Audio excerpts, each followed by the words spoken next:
કેમ છો? સંદેશ ન્યૂઝ સાથે હું ભાવિની ડબકર અને આજે વાત કરવી છે યુપીઆઈ રિલેટેડ. યુપીઆઈ થી પેમેન્ટ કરો છો તો કેટલું ધ્યાન તમારે રાખવું પડશે, કારણ કે જો ગમે ત્યારે તમારો સ્માર્ટફોન ખોવાઈ જાય છે તો ઘણા લોકોના પૈસા પણ અકાઉન્ટમાંથી જતા રહેતા હોય છે, કારણ કે જે તે વ્યક્તિના હાથમાં સ્માર્ટફોન આવી જાય એટલે એનો આખો ડાટા એની પાસે આવતો હોય છે. તો હવે યુપીઆઈ આઈડી ડિલીટ કરવું એ ખૂબ જ જરૂરી છે. સરકારી સંસ્થા છે ને આખું યુપીઆઈને હેન્ડલ કરે છે, નિયંત્રિત કરે છે, અને તેમનું કહેવું છે કે જો તમારો સ્માર્ટફોન ખોવાય છે તો તમારે યુપીઆઈ આઈડી સૌથી પહેલા ડિલીટ કરવું પડશે, જો તમારે પોતાના પૈસા બચાવવા હોય તો.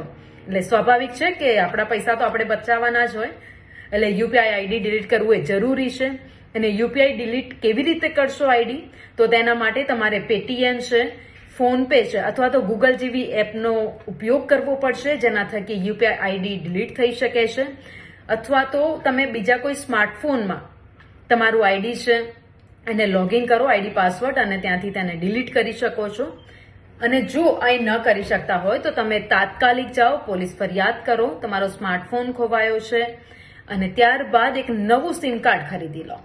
નવું સિમ કાર્ડ ખરીદો છો, તમે કોઈ ફોનમાં એને નાખો છો, ઇન્સર્ટ કરો છો, ત્યારબાદ તમારો યુપીઆઈ આઈડી છે એપથી તમે લોગિન કરી લો અને ત્યાંથી તમે ડિલીટ કરી શકો છો. એ તમારી માટે સરળ રહેશે.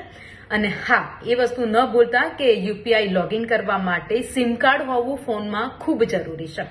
જો તમારા ફોનમાં સિમ કાર્ડ નહીં હોય તો તમે યુપીઆઈ આઈડી છે એ લોગિન નહીં કરી શકો. તો આ ધ્યાન રાખજો. આટલું નહીં કરો તો તમે તમારા પૈસા ખિસ્સામાંથી ખોઈ દેશો, એટલે પૈસા ન જાય એના માટે આ ધ્યાન રાખવું ખૂબ જરૂરી છે.